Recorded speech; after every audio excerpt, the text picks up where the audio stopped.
Rady kory aby sika finaritra aby ragnandria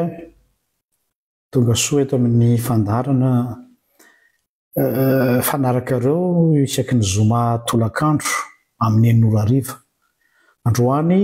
zoma fa 20 ny volana martsa taona 2024 ny lohateny ny fandaratsika androany izay efa nolazaina tamintsika hatramin'ny maraina dia le trio du mal, le mal grand M, le mal petit M ary le malin. Reo zany no trio lazaitsika hoe trio ny faharatsiana izay resatsika androany.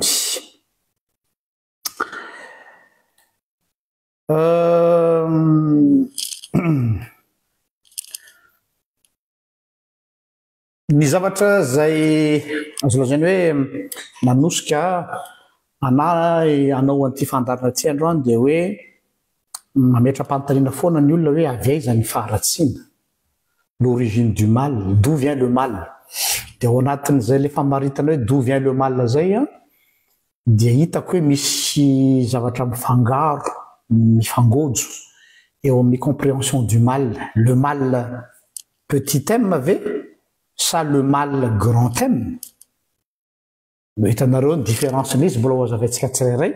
satria noho ny fanafangaroantsika andreo no mahatonga antsika heritreritra le izy. Izy amin'ny nahatonga ny faharatsiana ary raha hitarina lavidavitra koa zany io fanontaniana io dia ny hoe raha misy Andriamanitra nahoana no manjaka ny ratsy. Fanga tsy voafehin'Andriamanitra ny ratsy, fanga Andriamanitra tsy souverain, fanga Andriamanitra tsy Dieu tout puissant ozy nareo nefany toa tsy voabalizen'Andriamanitra akory ny faharatsiana. Zay zany le izy dia ny ao ambadika izay fanontaniana zay dia fahitako azy noho ny tsy fahalalana zavatra maromaro na farafaratsiny fampifangaroana notion du mal. Misy karazany hoa le mal petit M fomba ilazako azy mba idifférenciena amin'ny le mal grand M. Nefa koa io matetika niraisitsika le mal ny faharatsiana tonga dia hoe ny devoly. Non, vous hitantsika eo fa ny devoly, ça personnellement je ne l'appelle pas le mal na dia zay ana fomba ilazany olona azy ary zay ny fototeniny fa le malin. Le fetsifetsy mahay manararoatra milalao an'ireo mal reo ho amin'ny tombotsoany manokana sy ny fikendreny dia lasa totriny hoe izy no source du mal. Zay zany ka ny fanontaniana matetika miverimbery napetraky ny olona dia ny hoe raha misy Andriamanitra maninona no azo lazaina hoe manjaka tokana ny ratsy, maninona no misy ny injustice ohatra. Moa ve nareo mpivavaka kristianina, tsy kristianina raha fa nareo mino fisian'Andriamanitra, tsy samy laza daholo na ny silamo zany na ny judaïste zany na ny christianisme hoe Dieu tout puissant, Andriamanitra tsy toa. Ka sous-entendu hoe raha Andriamanitra tsy toa izy na Dieu tout puissant na koa ozonareo kristianina hoe Andriamanitra fitiavana izy, moa ve izy tsy capable ny mametra farafaharatsiny, mataontsika hoe tsy voafafany tanteraka aza ny ratsy na ny faharatsiana ka mahatonga ny olona tsy anana an'ilay atao hoe bonheur. Ary anisan'ny ambetindresaky ny raisonnement-ny olona amin'ny hoe fisian'Andriamanitra dao zany hoe misy olona tsy nahita fahasambarana mihitsy hatramin'izay naha-olombelona azy ka mandra-pahafatiny, donc déduction zany tsy misy Andriamanitra satria tsy misy bonheur. Misy lien ve entre ny existence de Dieu sy ny bonheur zay faritatsika araky ny bonheur arakitsika koa. Hitanareo zany fa misy zavatra mila avahana tsara satria mahatonga fifanjevonana izy. Ka arak'izay dia araky ny fandiniako azy, ny fandiniako an'ity zavatra ity zany dia mahatonga an'izay fanontaniana zay tsy hanomezantsiny atsika mihitsy fa vokatry ny fifangarona eo amin'ny fahazahotsika nreto zavatra telo reto. Le mal grand thème, zay ho resantsika rehefa avy eo, le mal petit thème, ny ataontsika hoe ny ratsy mba hanavahana azy amin'le teny malagasy, sy ny faharatsiana ary ilay ratsy na ilay fetsifetsy ratsy, le malin. Zay angamba ny andikatsika azy, le trio du mal, le mal grand thème, lazaintsika hoe ny ratsy, le mal petit thème, lazaintsika hoe ny faharatsiana, ary le malin na ilay mpanaony ratsy na ilay fetsifetsy ratsy. Zay angamba naovantsika azy ilay fetsifetsy ratsy. Dia ireo no afangarotsika dia tsika mieritreritra fa le malin, izy moa le malin midevoly zany, no everitsika source du mal. Non. Eo zany dia efa misy diso be tsika. Le diable n'est pas la source du mal. Que ce soit le mal grand thème, ni ratsy, ou que ce soit le mal petit thème, ni faharatsiana. Zany hoe efa hatrany am-boalohany mihitsy zany no misy fahadosoana compréhension hoe lutte entre le bien et le mal loziny olona. Dia ohatrany hoe ady eo amin'Andriamanitra sy ny devoly. Tena diso zany. Déjà tsy mifandanja le adversaire. Ataony créateur ahoana, ataony créature ahoana, satria ny devoly raha jerena par historicité dia c'est une créature déchue. Anjely mivadika dia lasa devoly ozytsika, dia mifandanja aveo zany nareo sur le plan équitable, zany hoe créateur contre créature zany. Or napetrakitsika eo ambony toerana mitovy reo, dia ozytsika ireo ny adversaire mpanandro reto ambony tany. Be dia be azo anatin'ny Facebook ato le olona le hoe adin'Andriamanitra sy ny devoly, adin'i Jesosy sy ny devoly. Tsy mifandanja. D'ailleurs, raha mamaky ny filazantsary nareo, nareo le démoniaque zay vao nahitan'i Jesosy dia miteny hoe avy andringana sady va ianao, mifaninona akory moa zaho sy anao. Zany hoe atody miady mambato ny ilay ratsy na ilay devoly. Donc c'est pas un combat entre Dieu et le diable. Izay ny mythologie naparitaky ny olona hatramin'izay hoe guerre, le mal et le bien, na Dieu et le diable. Non. Zany hoe les conceptions mihitsy ny hatramin'ny voalohany no diso. Ary mahavarina fa na ny kristianina aza dia nandray an'io mythe io hoe le combat entre le bien et le mal, zany hoe le combat entre Dieu et le diable. Non. Tsy adin'Andriamanitra sy ny devoly ny eto fa zavatra hafa mihitsy. Donc zany le mal grand thème na ny ratsy dia tsy avy amin'ny devoly. Eo zao dia mety hiratra ny mason'ny kristianina fa ahoana ary zany ho azavaintsika eto. Nefa koa ny ratsy koa dia tsy avy amin'Andriamanitra. Aveza zany ny ratsy, d'où vient le mal grand thème ary le mal petit thème ny faharatsiana. Izy io moa safosafona foana hatramin'izay fa ho izahantsika ny miditra amin'ilay izy amin'ny antsipireny. Donc zany ny hypothèse-ko zany na ny théorie zay hoentiko hoe dia hoe ny mahatonga le fanontaniana miteny hoe raha misy Andriamanitra maninona no misy ny ratsy ary manjaka ny ratsy, dia satria nafangarontsika hoe le malin ny source du mal, ce qui est faux, dia avy aiza ary zany ny faharatsiana ary avy aiza ny ratsy. Ny fahafahatsika manavaka tsara andreo zavatra telo reo dia hanampy atsika be dia be eo amin'ny fanaovantsika ny atao hoe théodicée. La théodicée c'est l'origine du mal. Ny tsy fahafantarana zay dia lasa apetakitsika any amin'ny olona tsy tompon'andraikitra an'izy, zany hoe soit kalkentsika amin'Andriamanitra, soit kalkentsika amin'ny devoly. Zay foana ny option misy, soit avy amin'Andriamanitra ny faharatsiana, soit avy amin'ny devoly. Za zany androany dia teny aminareo hoe sady tsy avy amin'ny devoly no tsy avy amin'Andriamanitra. Fa ahoana indray zany? Eo hitanareo ilay izy. Avaoko tsara hoa ny ratsy, ny faharatsiana ary ilay ratsy. Ny devoly ilay ratsy na ilay fetsy ratsy. Le mal grand thème, le mal petit thème, le malin, le diable. Zany fa ataoko hoe le malin, fa naniko mihitsy tsy nifidy ilay teny hoe le diable mais le malin. raisitsika voalohany aloha le mal petit m na ny faharatsina zay aloha ny resantsika zao ny faharatsina na le mal niniko nalefa mialoha io satria io no problème atsika matetika io no fantohan'ny projecteur atsika hoe aveza ny faharatsina zany ao anatin'ity le mal petit m ty na ny faharatsina ty dia misy karazany roa ny faharatsina zay resantsika ao zany a lay mal moral lay faharatsina moraly ny zava-dratsy misy eto am'izao tontolo zao izay manimba sy mandrava ny fiarahamonina ao anatin'izany ohatra zany hoe ny immoralité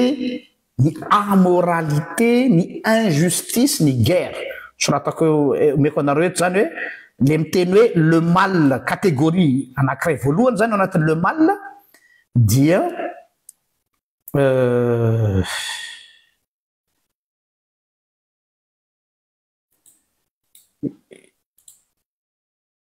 ity ao anatin'ny le mal petit m manany faharatsina dia misy catégorie roa ao zany a le mal moral ohatra n'izany zao ny immoralité ho resantsika rehefa avy eo ny amoralité samy hafa ny immoralité sy ny amoralité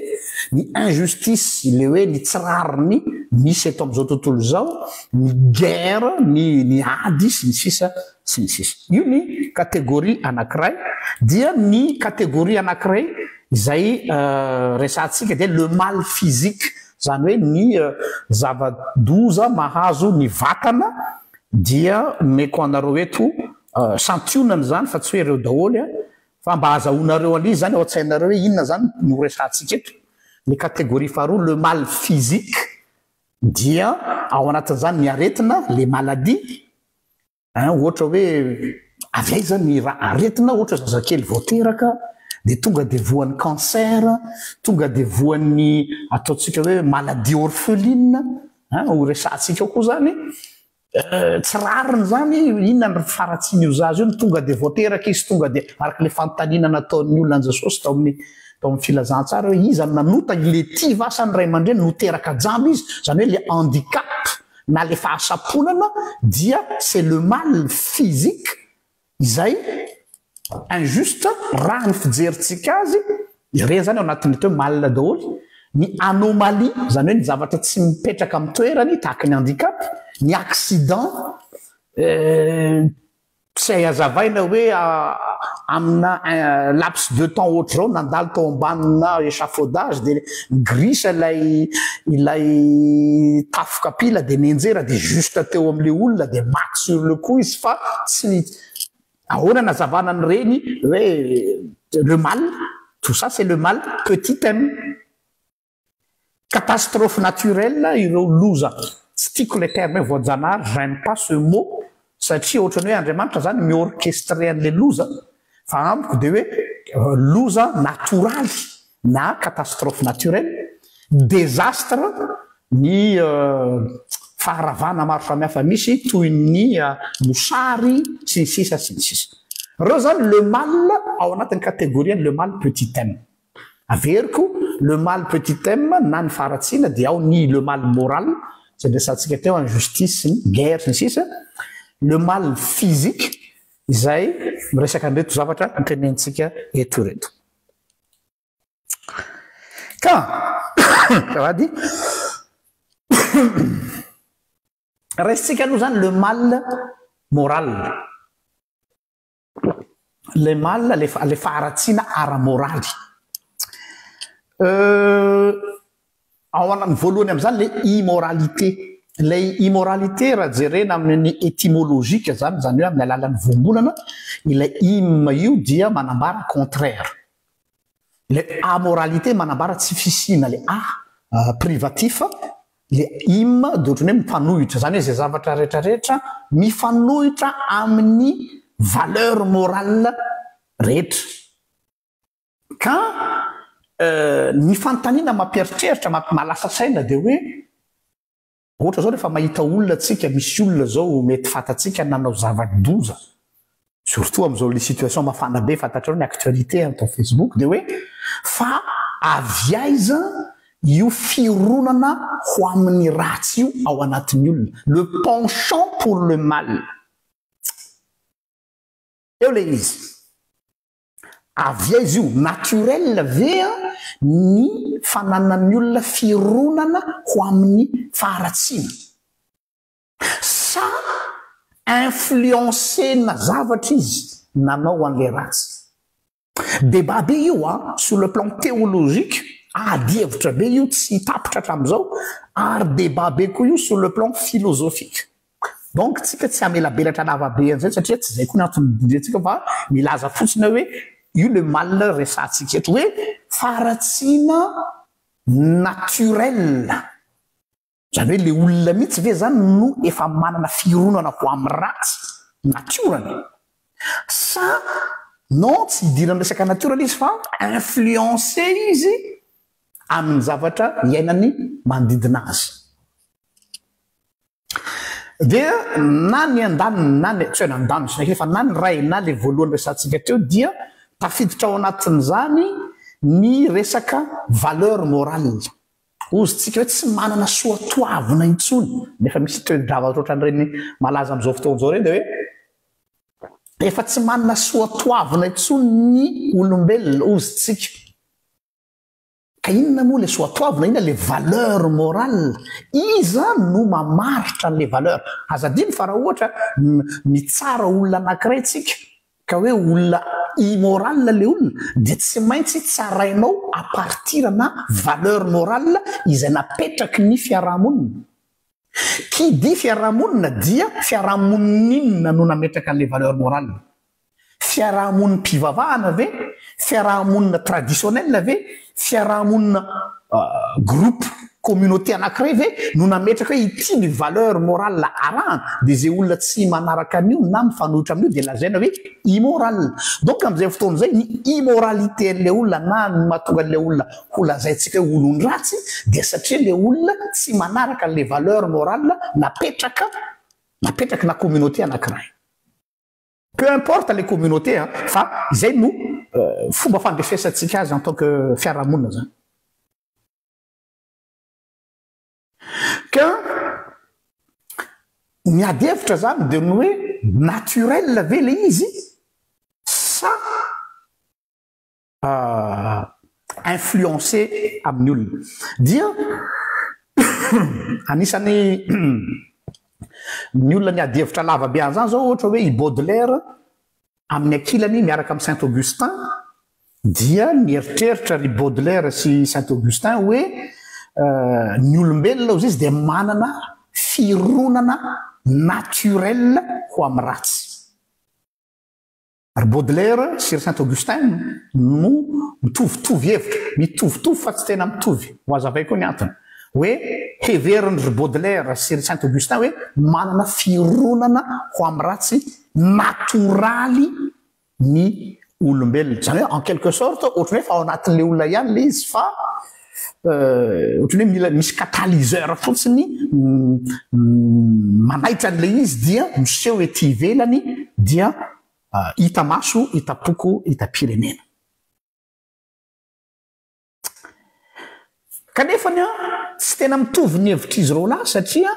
ny mahasamihafa azy ny loharano mahatonga n'ilay faharatsiana naturel amin'izareo dia tsy mitovy. Ny anankiray na ny Baudelaire dia ny hoe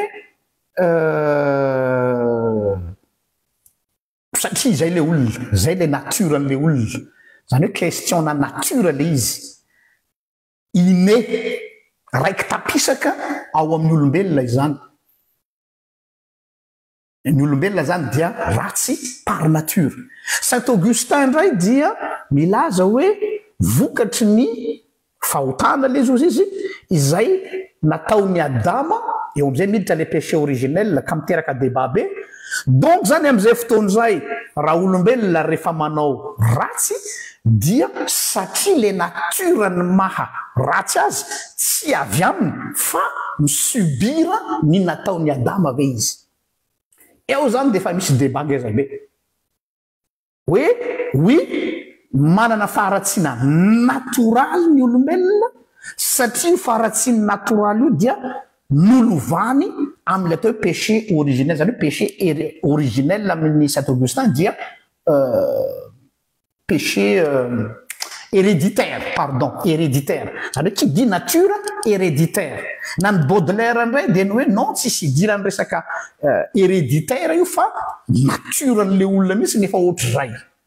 zay zany le nuance entre fa amin'ny akapobe mitovitovy hevitra izy reo la Jean-Jacques Rousseau ndray a dia niteny hoe non ny olombelona ozy izy dia tsara ara boajanahary zany hoe noarin'Andriamanitra parfait ny olona tamin'ny voalohany tsy misy tomika tsy misy kianina tsy misy tsininy fa ny nanimba ny raha olombelona dia ny manodidina azy no nanimba azy ozy izy dia lasa corrompu dia rehefa lasa corrompu izy dia simba daholo ny fomba fandinian'ny zavatra rehetrarehetra eo zany lay izy zany hoe ohatra hoe ny manodidina mety nanimba azy hoy Jean-Jacques Rousseau dia mety hoe le fiarahamonina mauvaise organisation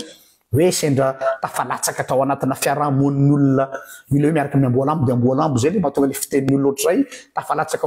tao anatina ankonana zay manque d'éducation ozy ny sasany zay zany hoe tsy mbola miteny inina koa fa manazava le foronana misy fotsiny fa i Baudelaire kosa sy Saint Augustin dia miteny hoe tsia tsy ny fiarahamonina no nanimba ny olona fa ny olona mihitsy no manana le atao hoe mialatsiny am'le teny vahiny satria tia ny terme nampiasaina izy reo la de perversité primordiale zany hoe zavatra efa ao anatintsika io perversité primordiale ozy izy Baudelaire en terme lazainy Baudelaire en terme fampiasain'ny Saint Augustin en tant que théologien Baudelaire zany philosophe niteny an'io ny Saint Augustin en tant que théologien laza hoe péché originel fa rehefa dinina dia somary mitovitovy ihany na dia misy ara ny nuance amin'izy reo la ka tsy resaka problème na éducation io ozy fa le olona mihitsy le fa ratsy eo zany dia efa miteraka ny débat sy discussion ngezabe satria ny humaniste ina moa ny atao humaniste ny humaniste dia reo olona izay mbola mino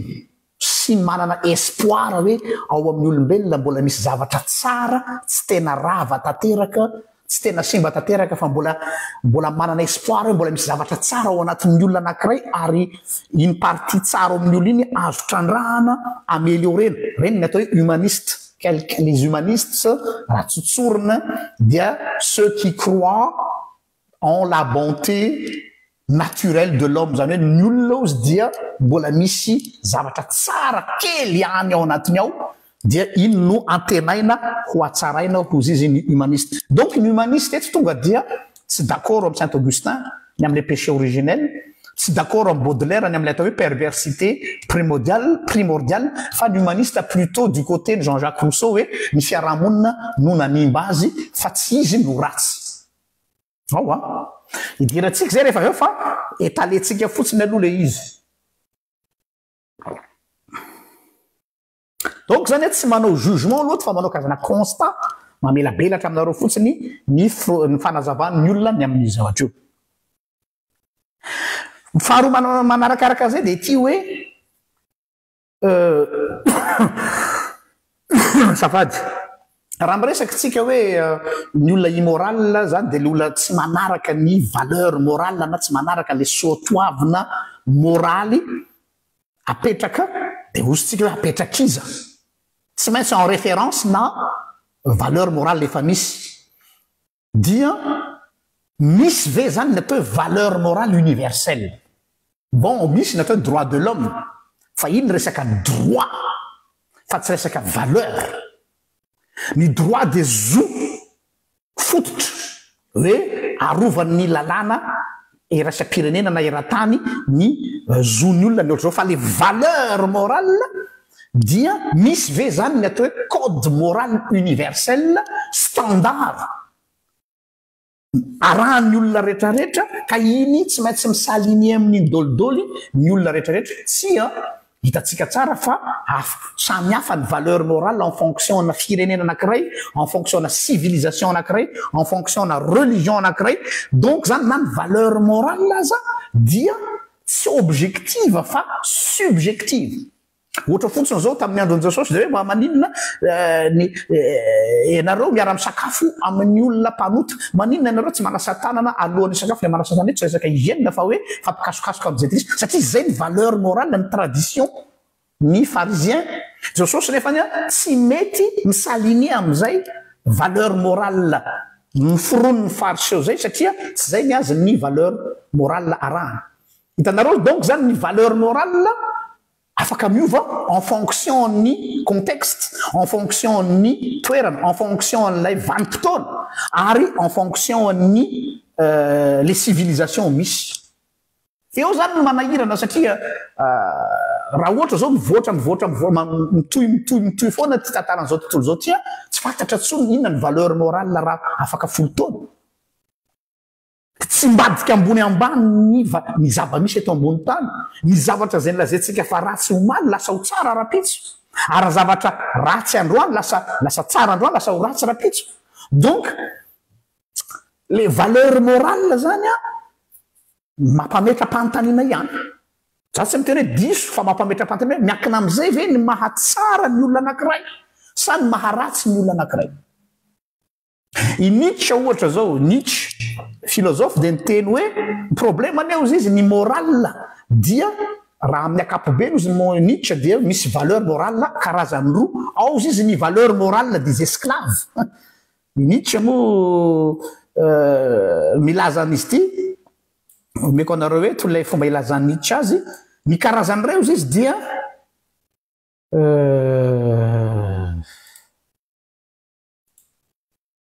ito izy hoe morale des esclaves izy. Ny morale des esclaves, ny morale ny olona andevo, mafy be le terme filazany azy le andevo tsy voatery hoe andevo arabaky teny hoe esclave ianao na hoe taranaka-andevo, fa hoe toetsaina le esclave dia monsieur basé izy amin'ny atao humilité, satria tsy afaka zalahy de modimody hoe fanetretena kanefa ny olona faible ozy izy Nietzsche no mivoy ny atao hoe humilité. Zero tsara le izy ny humilité zany dia négatif amin'ny valeur morale Nietzsche satria c'est la morale des esclaves. Or ny soratra masina dia mametraka tsara fa ny humilité dia qualité ny olona matanjaka tahaka an'izao Jesosy zao dia manana humilité satria le humilité masy tsy hoe ny humilité ho an'ny faible de satria izy efa faible dia tsy manana choix sisy option afa-tsy ny modimody manetry tena. Fa nan Jesosy ny fanetretena tena mipetraka mihitsy satria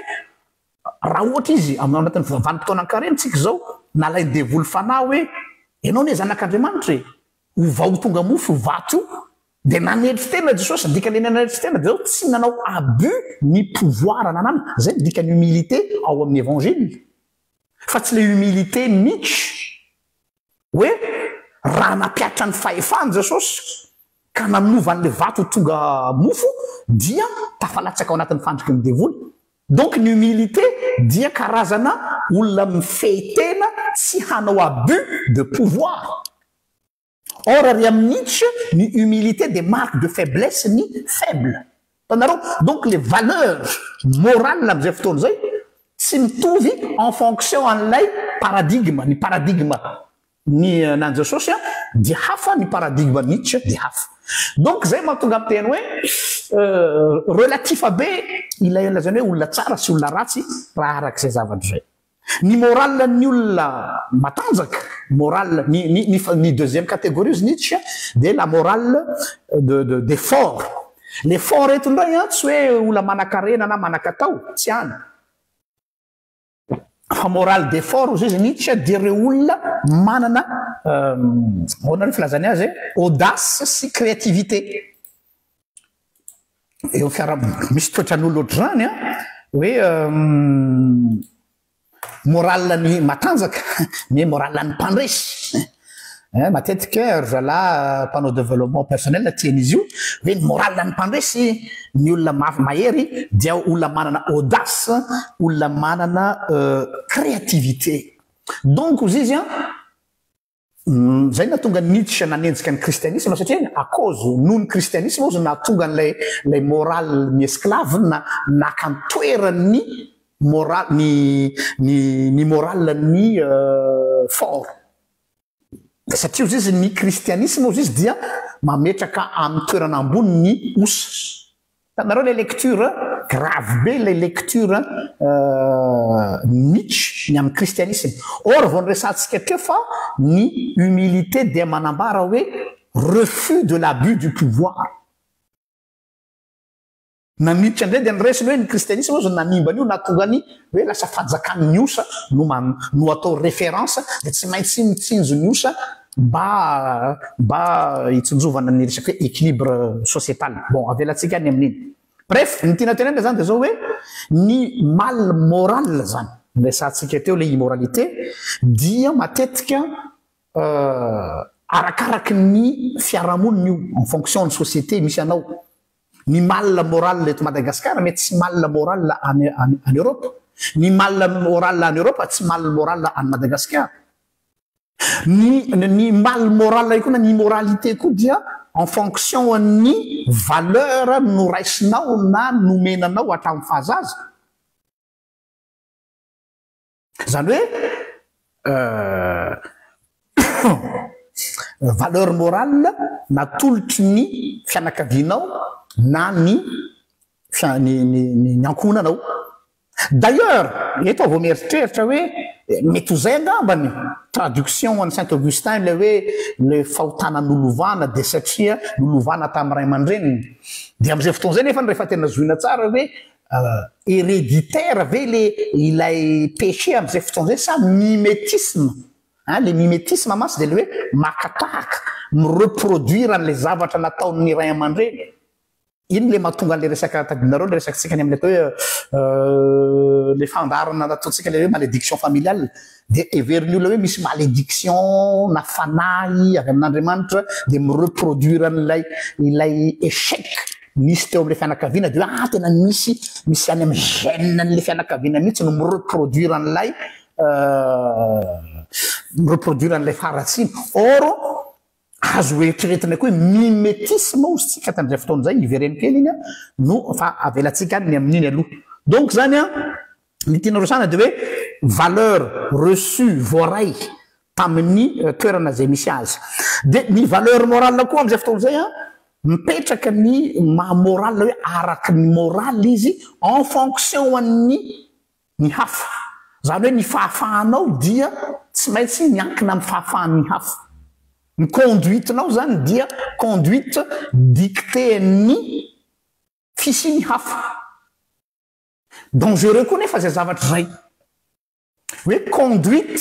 na fitondran-tena na comportement en fonction ny fisian'ny hafa dia lazaintsika fa fahendreny zany hoe olo-kendry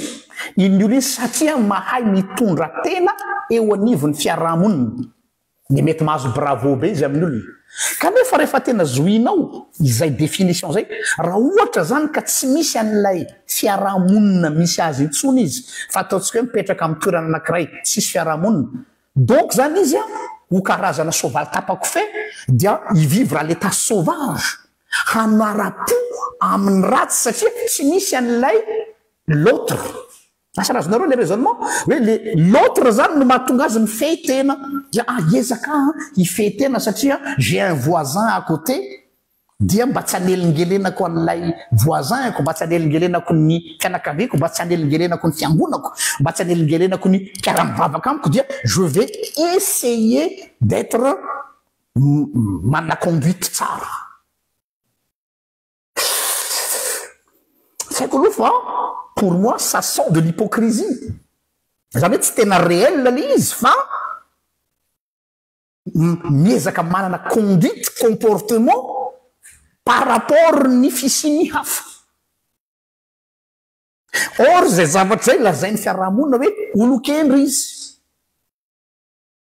hitanareo relatif be zany la izy afatsika mandinika am'zay aveza marina moa le faratsiny satria masitsika manao lala manivaka fa tena ratsy zao satria nanao an'izao leona alao dinihina tsara amin'ny lopy hoe avy aiza ny purana izy. Ok, noho zany ny tiana ho tenena dia zao hoe ny ratsy, ny faharatsiana plutôt le mal petit m dia araky ny fandiniako azy noho izay rehetrarehetra voalazay dia tsy voatery miainga avy amin'ny atao hoe manque de valeur na manque d'éducation. Indraindray tsika miteny fa iza reny mba ny ray aman-dreny tony, iza reny mba nanabe antony, iza reny mba nitaiza antony. Misy ane be dia be amin'ny asa pastoraly ity mandray olona dia miteny hoe tena tsy azoko tsony pastera fa tena miezaka nanabe an'ireo zanakireo tamin'ny fivavahana, tena nitaiza an'ireo zanakireo araky ny tokony ho izy, nampianarana sekoly lahady, noentina tany am-piangonana, nampianarana lalafomba, tena manaja olona, nitenenina tamindolo hoe zao no tsy mety, zao no mety. Or ny résultat attendu misy amin'izao fotoana zao tena tsy araky ny eritreretanay azy, tena kivy zay hoe fa inona ny échec, inona ny tsy mety nataonay tamin'ny nanabeazanay nireo zanakay reto. Izay antony zay fantany zay no ity resahako eto ity hoe tsy voatery hoe manque d'éducation na ny manque de valeur no mahatonga an'izany, fa zay mahatonga amin'ny tena hoe mila jerena daholo ny angle rehetrarehetra. Zay zany no mahatonga amin'ny mandao hoe d'où vient le mal, la source du mal. Misy olona anankiray zay malaza dia malaza philosophe zay anisany atao hoe plus ou moins lazany hoe athée fa tsy tena plus ou moins amin'ny athée ihany Spinoza, miteny hoe izao tontolo izao le cosmos zany na ny fiainana na ny maha-olombelona dia amoral ozy izy zao tontolo izao. Ao azavaina le amoral. Ou Spinoza hoe la nature elle est amorale. Alefako eto zany Spinoza no miteny an'izany. Inona ny dikany tenena amin'le amoral leo, tsy hoe olona ratsy toetra fa dikan'le amoral ozytsika raha jerena ny sens étymologique le a privatif hoe tsy misy, tsy hoe tsy misy fa tsy problème nature ny resaka moralité hoe tsara ve ty sa ratsy, tsy mana problème an'izany nature ozy izy satria ny zavatra mifehy nature dia ny cause et effet hoe inona nahatonga an'io sur le plan logique, scientifique, rationnel nahatonga ny tranga anankiray. Donc zany ho an'ny olona manaraka ny fotopisainan'ny Spinoza matetika zany rety olona zay manaraka azy dia hoe tsy mipetraka ny moral ozy izy fa ny zava-dehibe dia hoe inona ny source nahatonga an'io, inona ny raison. Zany hoe la loi du physique ary la loi de la matière, izay no référence. Donc matetika ny olona manaraka an'izay fotopisainana zay dia tsy mivaky loha ny resaka éthique, problème anareo mpivavaka ozy izy no mametraka éthique ao anatin'izany zavatra zany. Or zany zao ny problème amina resaka modernité, amin'ny resaka fandrosoana. Tsika tsy contre ny amin'ny atao hoe développement technologique, fandrosoan'ny fiainana amin'ny lafiny maro samihafa, fa tsy maintsy jerena ny impact moral ny loi physique anankiray. Tsy mirenie tsika ny fivoarana scientifique sy ny fivoarana technologique sy ny fivoarana moderniste fa hoe inona ny impact moral an'io na inona ny problème éthique ateraka io. Or ny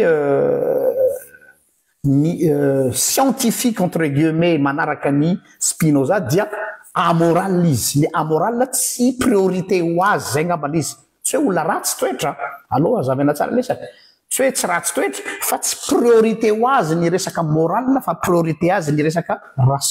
rationnel sy ny logique.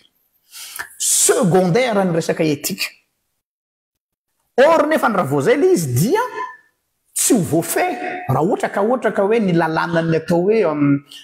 développement no important. Eto zany somary mivelatra ny discussionko.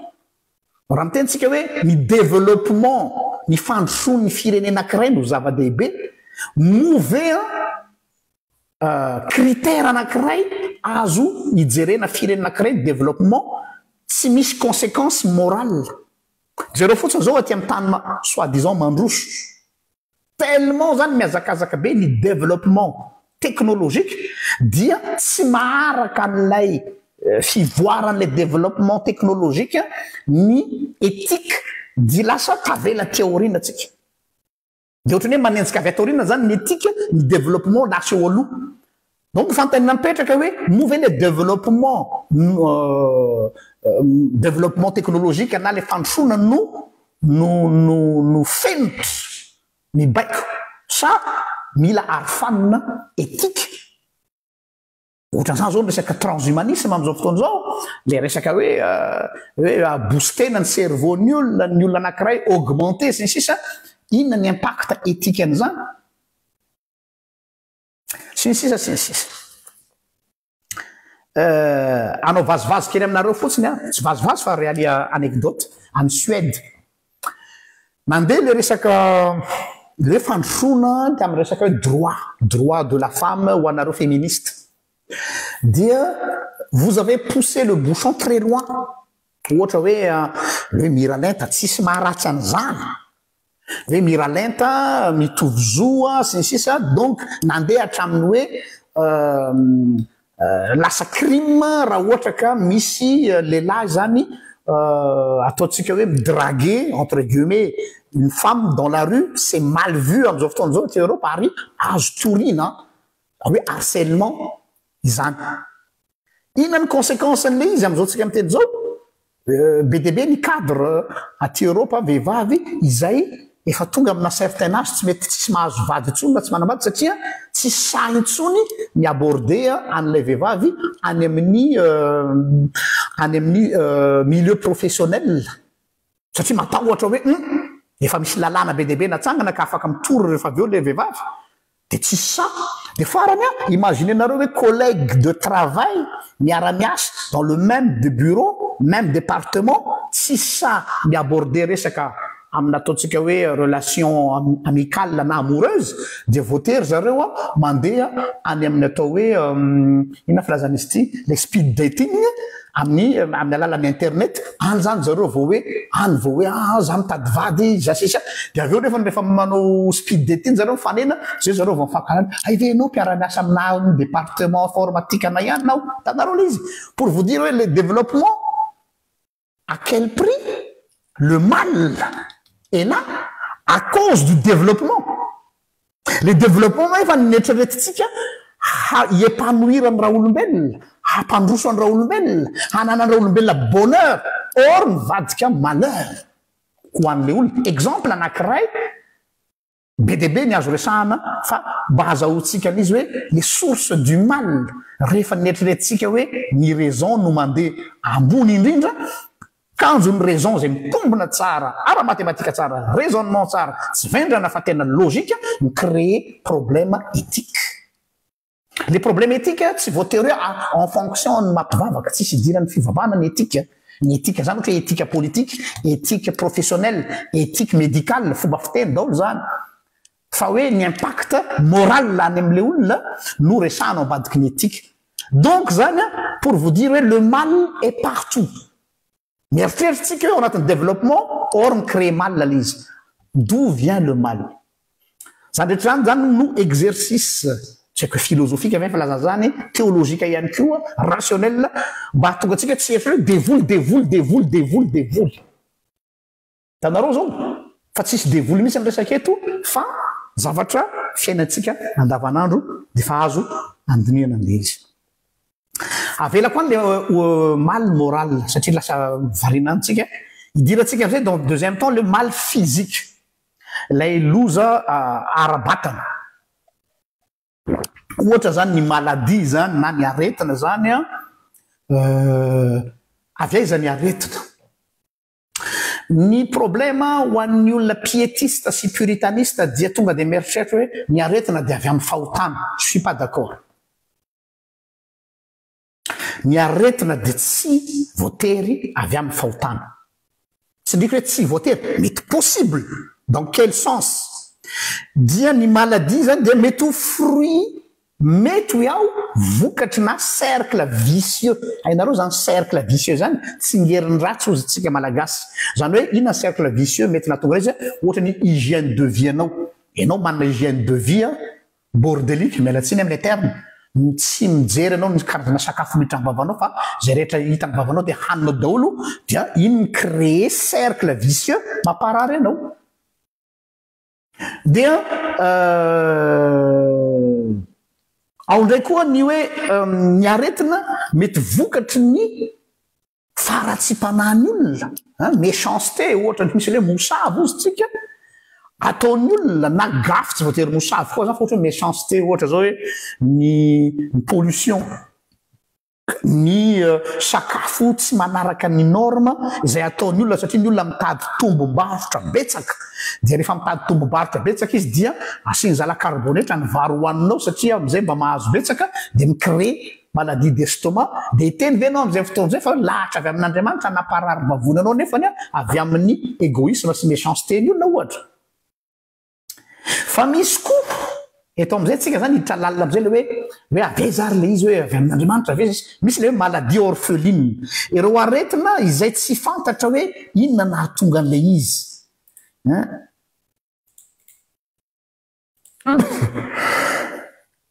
savady ny maladie orpheline io zany fomba fitenin'olo izy hoe orpheline satria tsy fantatra hoe avy amin'ny orphelin zany hoe tsy fantatra hoe avaiza fa tononona fotsiny hoe maladie orpheline izy mandra-pahatonga ny fotoana zay afatarana hoe aveza natonga an'io aretin'io mbola tsy fantatra zany mety rapitso misy manao découverte scientifique hoe tout compte fait ilay maladie ohatra zao zay nolazaintsika maladie orpheline zao ny antony fa pour l'instant tsy fantatra le izy dia ny problema rehefa tojo an'izay tsika dia ny zavatra mitranga dia avy atrantsika tafalasaka ao amin'ny atao hoe fatalité na déterminisme izay zany ny karazana mode de défense tsika mba hatonga atsika ilamitsaina hoe efa voalahatra efa izay no fitondran'Andriamanitra izay no destinko avy amin'Andriamanitra non tsy tokony iroso am'izay déterminisme zay misy tsika raha sanatria avin'izany zany hoe tojo an'izany ao anatin'ny fianakavianao na ianao sanatria zany na namanao tratra ny atao hoe maladie orpheline zany hoe aretina tsy fantatra hoe avy aiza ary tsy mbola azo kilasina le izy hoe tsy mbola misy traitement mety am'le izy dia ohatrany hoe fa maninona ary no latsaka amiko zao zavatra zao ny valiteny avy atrano tonga dia mapety atsika dia hoe zay ny fitondran'Andriamanitra moi je suis pas d'accord avec ça satria am'izay fotoan'izay dia iza zany no sujet na acteur an'ilay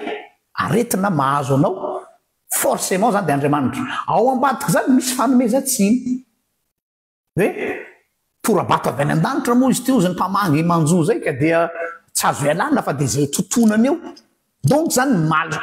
tsy manana chance le olona ozytsika qui dit malchanceux tsy resaka vitana mihitsy fa hoe Andriamanitra zany ohatra hoe sanatria zany mialatsiny fa ataoko caricature izy hoe Andriamanitra zany il n'a rien à foutre là-haut dia manao sangy mahery dia atsipitsipiny eny ny aretina zay mamorona aretina izy dia hoe aloha alatsako eny ambony tany ty dia zay sendra azy dia sendra nitotona tamin'ny rakoto le izy dia hoe bon zay ny fitondran'Andriamanitra zay le déterminisme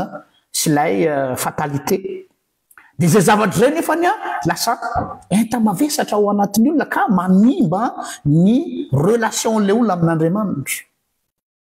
or zay no hamanana azy ary zay tsy mahadakoro mitodika manokana amintsika pastora sy mpitandrina izay mitady solution de facilité rehefa mandray dinika amin'ny olona hoe ekeo fa io no fitondran'Andriamanitra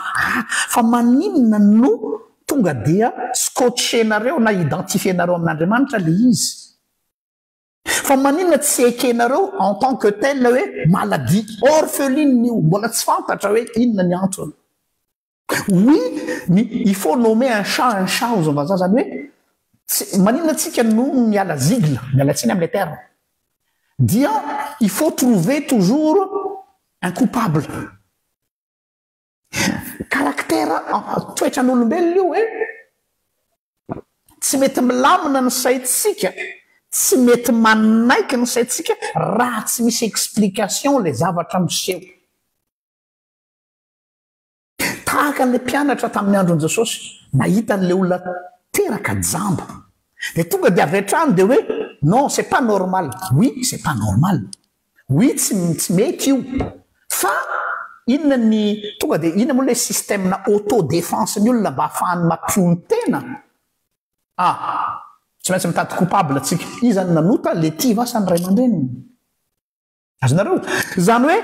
tant que mbola tsy mahita coupable atsika tsy milamina ny sainy fiarahamonina fa rehefa mahita coupable na de tsy coupable aza le olona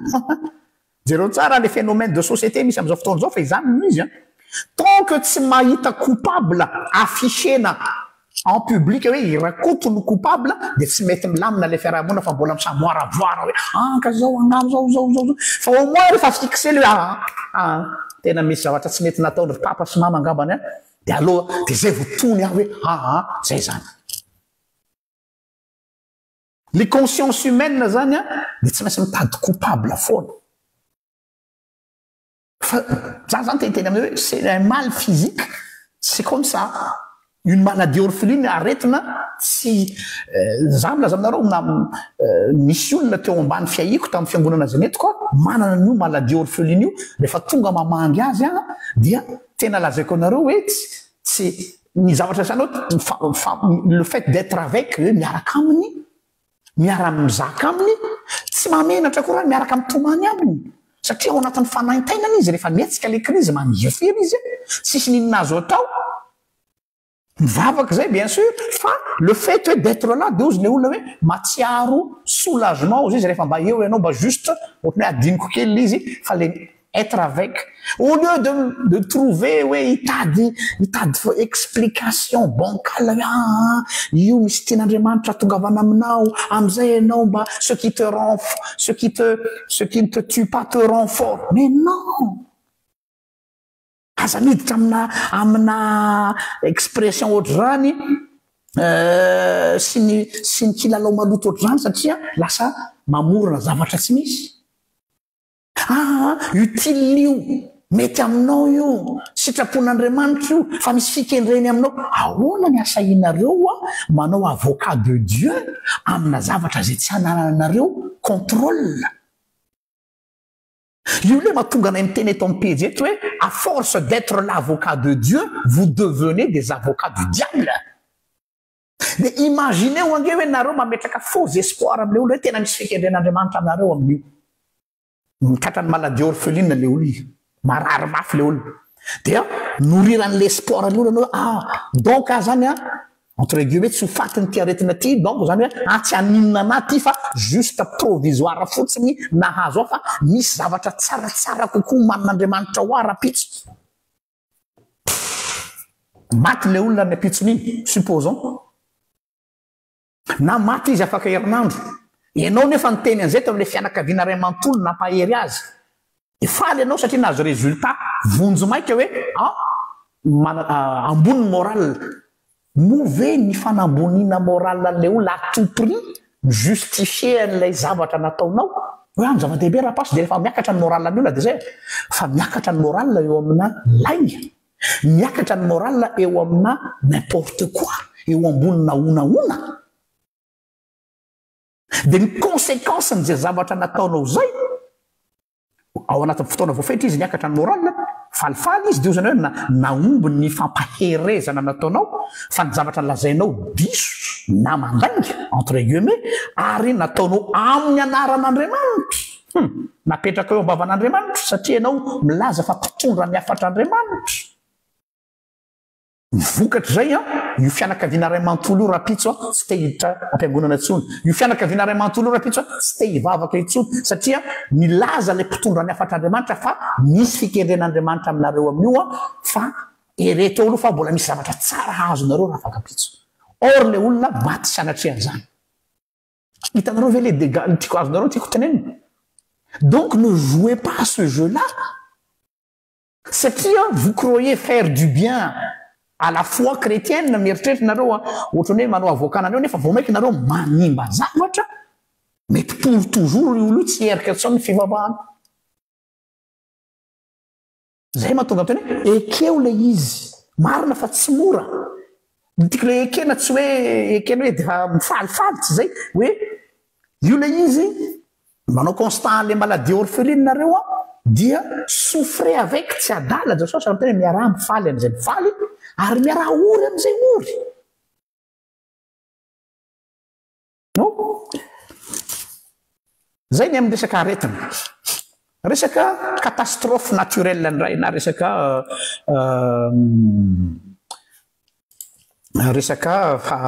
ino filazana zany loza natural za tsy teny hoe loza voajanahary j'aime pas le mot loza voajanahary tena tsy tiako io satria tonga de zanahary no ambadiky le izy andriamanitra fa le loza naturaly sy lay désastre na le fahasimbana faharavana ahoana ny amin'io reto misy chiffre vonjo maika omeko anareo aiza ho aiza ny situation misy ty tantsika malalatsika ty tsy zany namoaka an'le chiffre fa dernier chiffre navoaka ny scientifique ale izy hoe am'izao tsika am'teny zao zany dia 47% na someko anareo eto ambany eto des espèces naturelles sont dégradées par les activités humaines zany hoe 47% ny espèces naturelles dia simba nosombaitsika raha olombelona 47% ny espèces naturelles dia dégradé zany hoe simba noho ny raha olombelona sy ny zavatra taona toy any chiffre manaraka 85%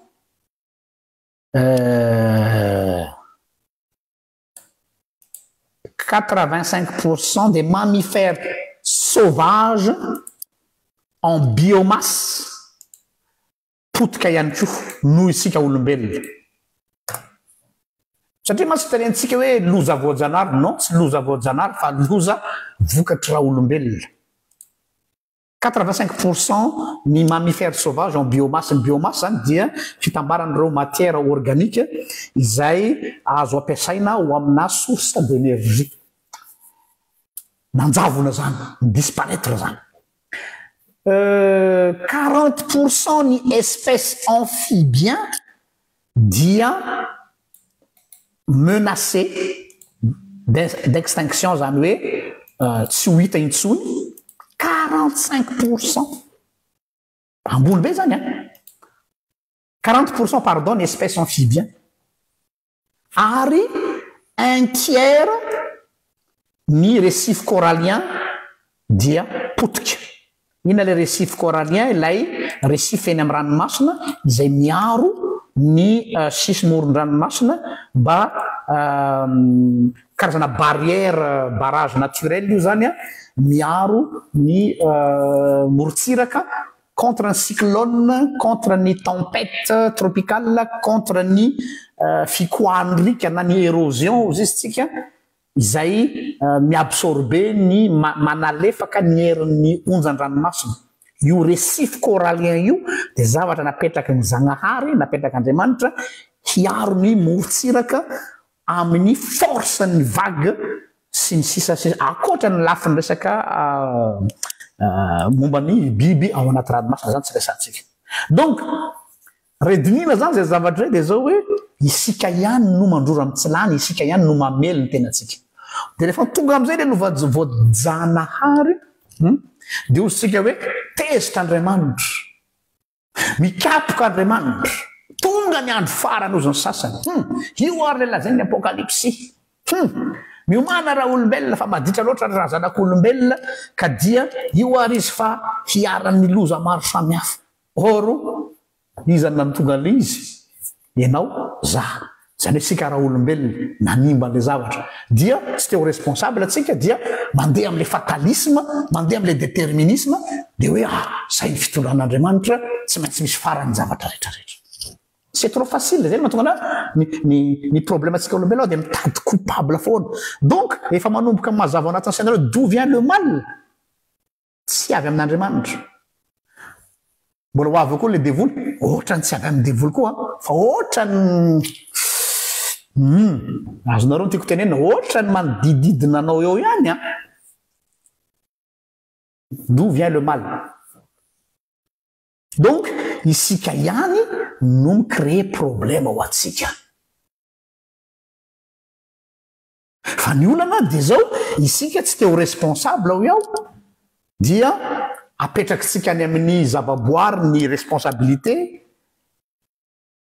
dia ao ambadiky le izy lasatra ny manomboka tanareo le toetsaina hoe isika tsy teo tompona andraikitra amin'ny zavatra misy dia solution hitandra olombelona soit tsy mpiany amin'Andriamanitra efa fanaony hatramin'izay io manamora zavatra moa satria tsy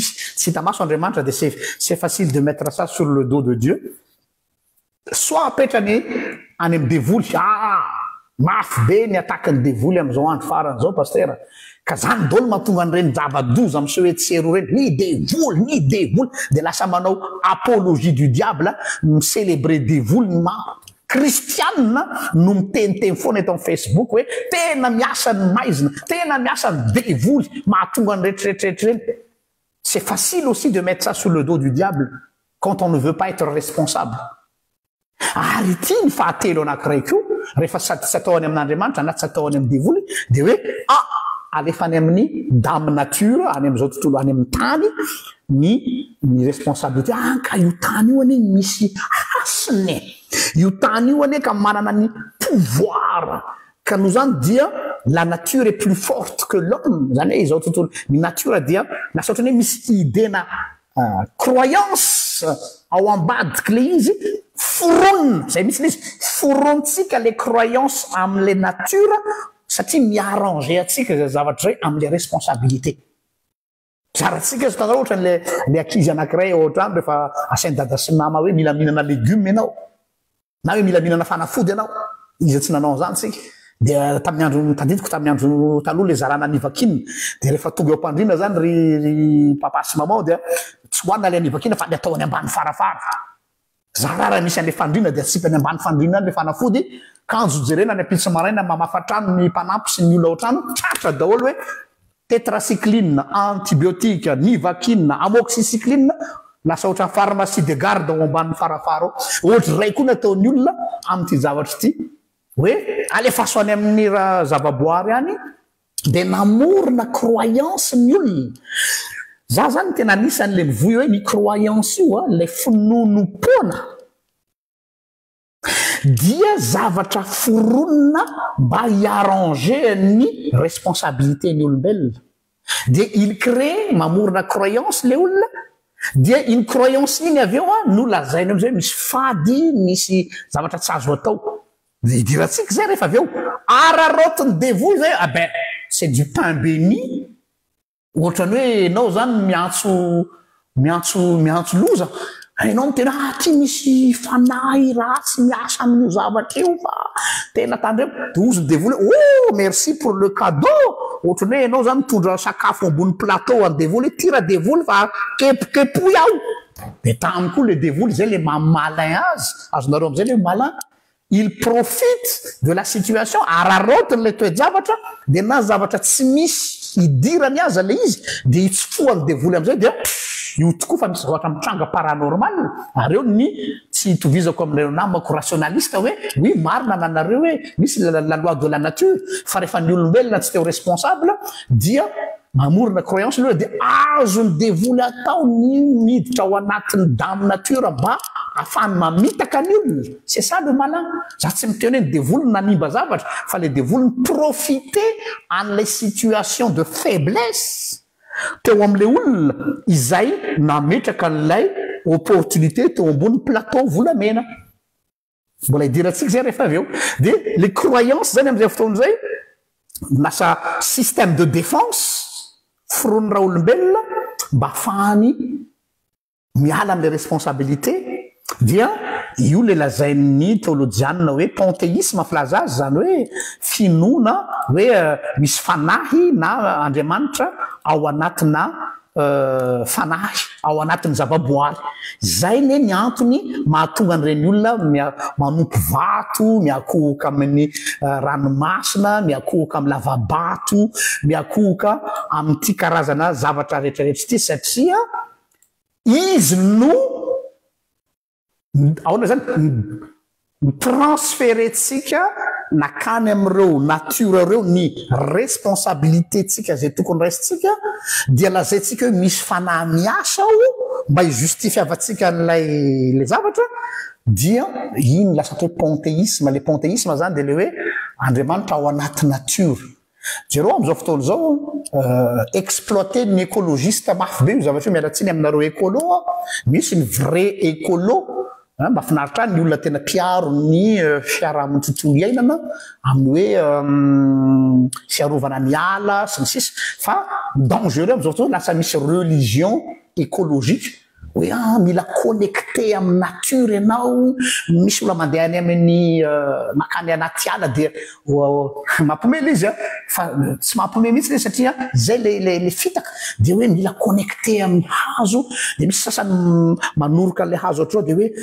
mifoko mitempo miaraka amin'le hazo dia henoko hoe misy force misy énergie avy any amin'le hazo miampita ty amiko zay le izy dia le diable profite de la situation satria ianao nametraka an'ilay izy eo dia azony ampiasainy zany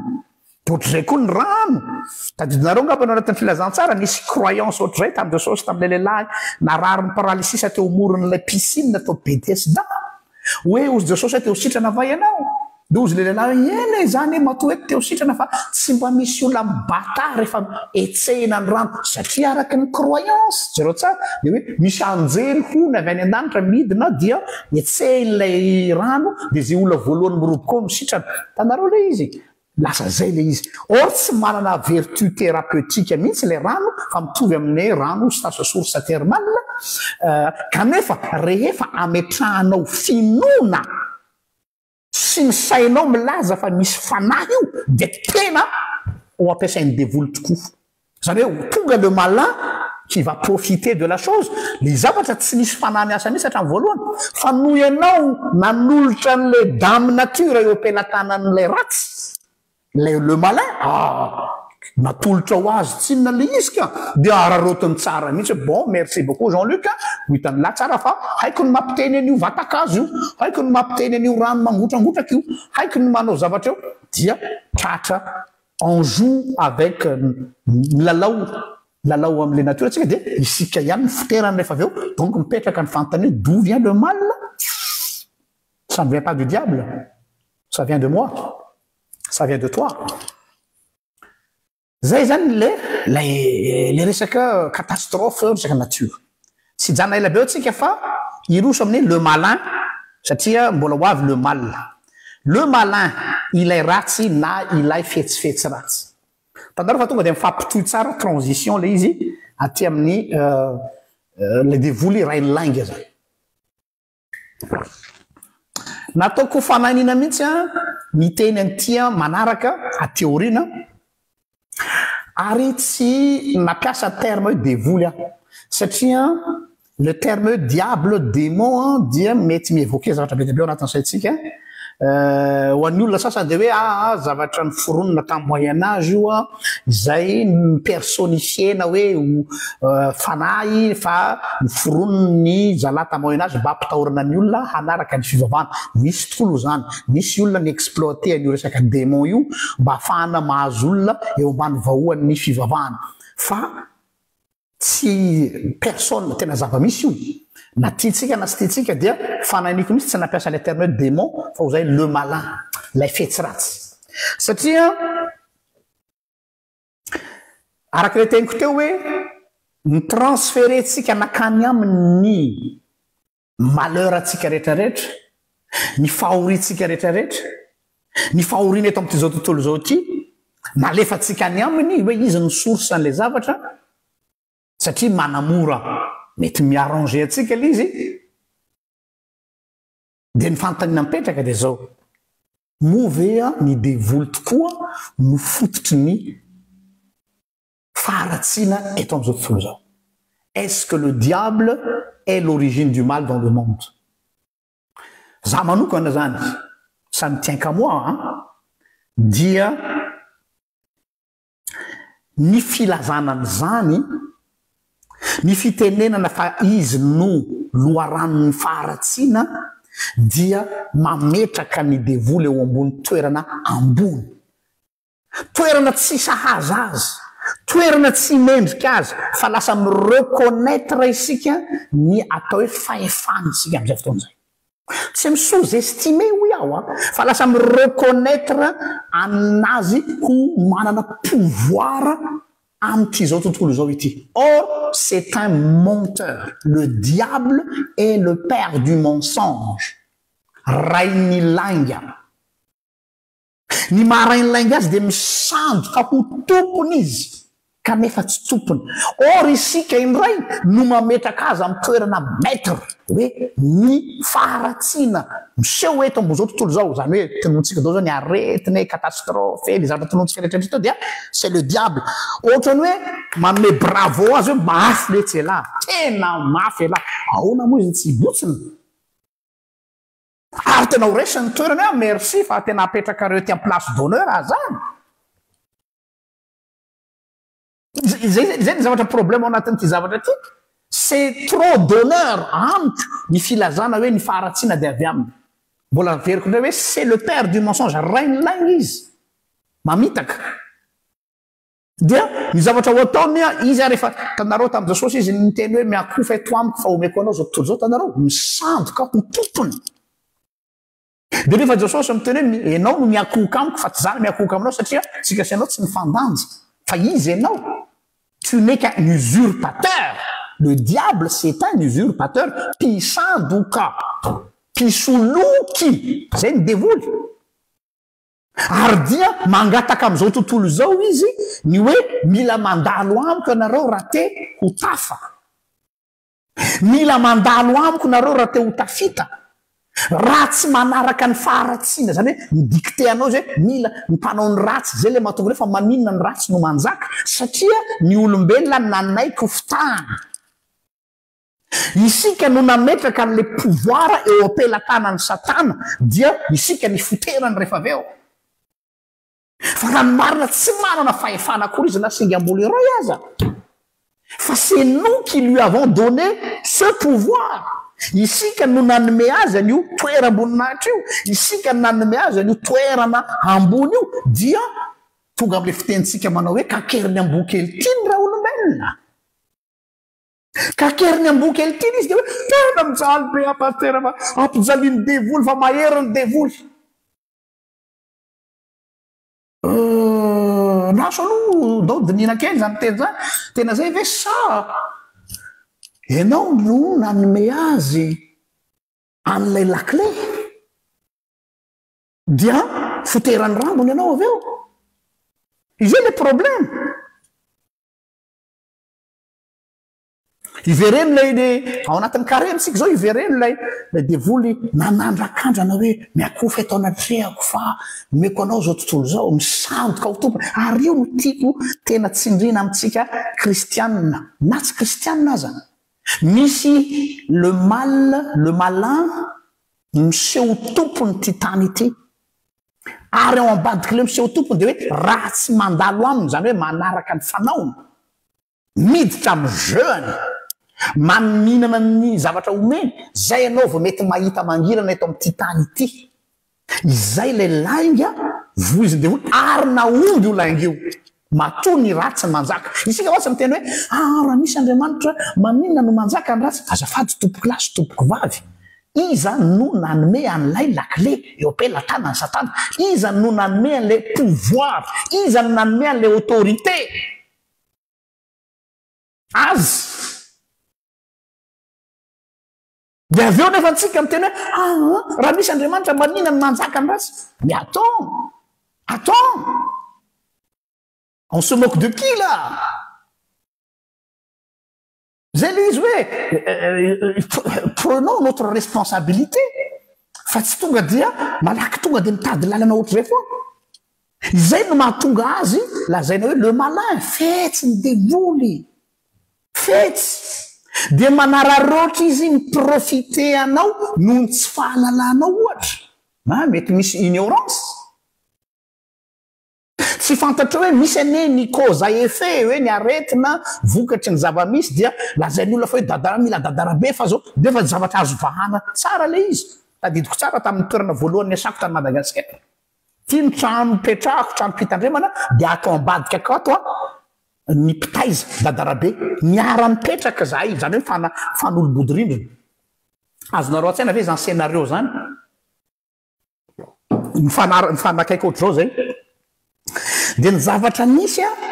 satria tsy nisy fitsaboana teo amin'ilay tanàna tsy nisy na aspirine anankiray tsy nisy na maternité tsy dia manjaka tokana ohatran'ny tanao ohatra ny bangamana roatra amin'ny andro alina angaregny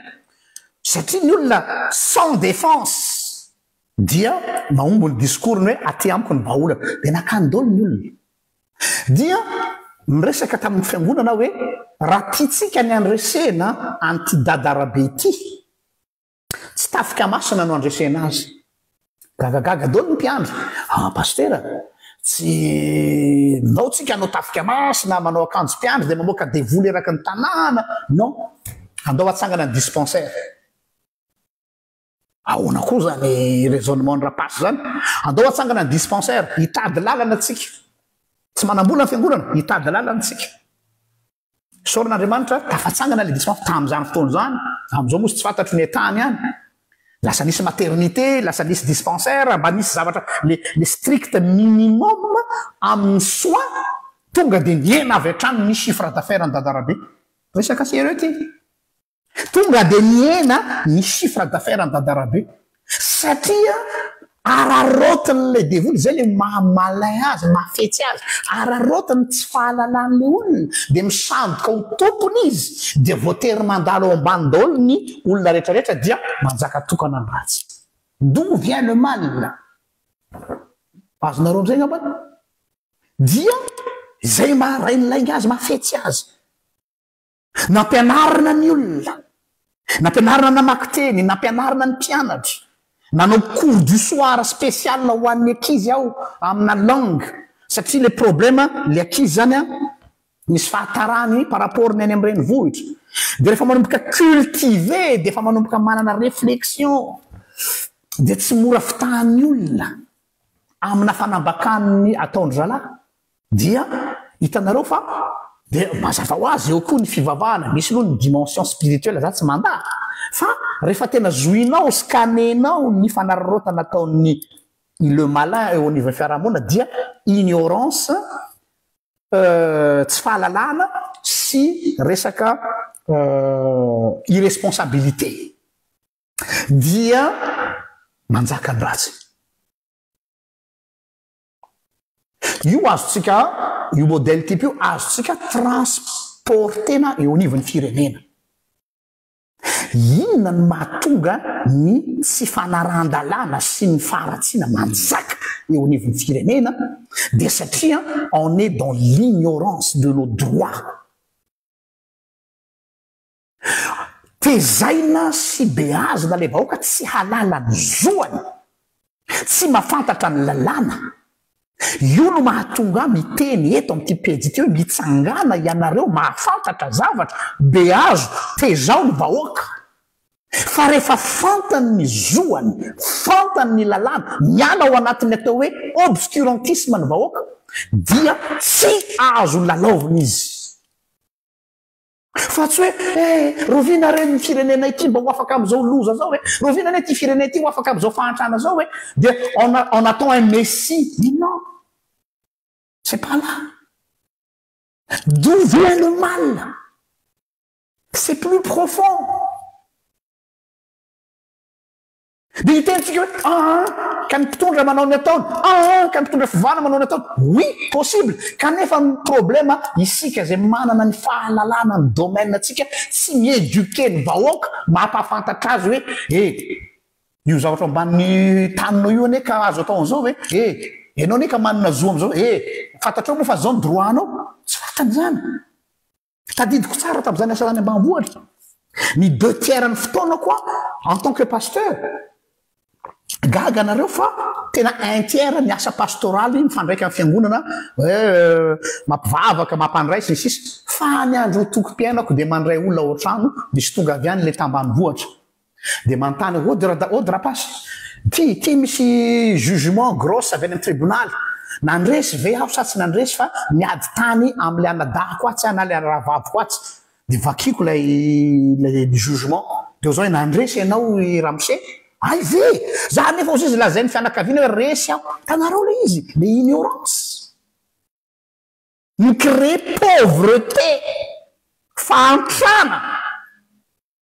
nananako loza sy nananako fahavalo zany tany Madagasikara satria voatery niditra tsehatra tam'le fiainan'ny olona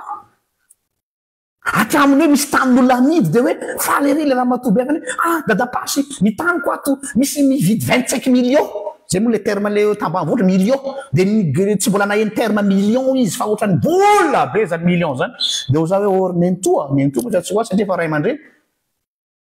mialatsiny aminao aza fa raha io taninao io no 25 millions nefa tany tsy de manahoana raha fijeriko azy satria za efa mpamangy azy any amin'ny tanànany misy antony ao sisy olona nome anao 25 millions comme ça fotsiny zany fa zao misy raha angamba ny ao ambany taninao io fa manaiky ve ho ianao raha kojerentsika ny ao ambany tany de mitady kristiana namana ho responsable ny mine tamin'ny faritra vakina karahatriny hoe mba midina kely ho ianao aty mba tarafo kely ty tany ity fa misy zavatra mampiayay anahy no jerena tokoa le tany akory ny agaganay carrière-mbato grave be ny tao de ho za matsy le ramatoa anao any tany azonao amidy io satria fanananao kanefany matoa io rangaha io samy vidy aminao ny tanao 25 millions ma ramatoa be nentoa dia farafakely ny avofoelin'io satria zao ny ao lasa le ramatoa rehefa avy eo nandeha nakany am'le olona hoe tsy amidy ny tany ozy dadapasy tezitra tamiko le olona tezitra le olona misotro toka de nanao mamo dia za zany tadiaviny saiko vonona hoe fa ina ny diralahy amty fa ngay alahy misy diralahy ty fa tsy neny ambony pilipitra ny anjaran'lahy za zafady ondroko reo ary amahondroko an'ireo de responsable any am'ireo raha ohatra ka ilay nanomeny aviako aho zao ny valeur estimative ny taninao na de tsy tena précis aza fa zay ny valeur an'io izy ny tompo-pahefana de tsy namidy le izy satria misy arena be tao tiako tenina amitsika de zao hoe ny faratsiana hoe pauvreté fantrana tsy fisina aretina rehefa tena zoina avy aiza c'est trop facile le miteny hoe Andriamanitra midevoly nia fa misy zavatra zay tokony fa le malin ny devoly dia manararoatra ny exploiter an'izay zavatra zay ok dia toizako le teniko teo fa lasa lavitra be de manoloana ny lazako an'le devoly le malin satria izy anararoatra ny tsy fahafantaran'le olona dia lasa ohatrany hoe izy ny tompony de tsika indray no mpangatakatiny de ohatra zao hoe na my resaka croyance ny amin'ny problème misy au niveau ny resaka hoe croyance hoe lasa orienté ntsika makany amina ésotérisme hoe misy secret ny univers dia mandeha am'zany na tsika orienté ny any amina resaka spiritualisme occultisme azafady inona ny science occulte zany dia le olona le milaza azo manana ny tsy ambaratelo mikarakara ny énergie vitale zay afaka manampy azy na orienté ny makany amin'ny spiritisme io am'izay le mandeha mantany ny maty consultation des esprits sisy hitanareo zany hoe izay no alternativa aroso anao mba ahatonga anao tsy ahita le vrai problème dia rehefa eo alohanao zany le resaka spiritisme occultisme ésotérisme de mitanjony zareo ambadika le izy de ahatonga anao tonga de milefitra ny atidoanao ohatrany hoe voapepo hoe maivany anao manoloana an'io adversaire io satria resaka tontolo ny fanahy karaha tontolo ny fanahy io aza miditra lala amin'io fa potika ianao dia lefitra ianao dia manara-po am'izay izy izay le maharainolainga ny devoly donc miverina am'le teniko teo hoe itsika zany no te hanometraka importance ny devoly de hoe avy aminy zao ratsy zao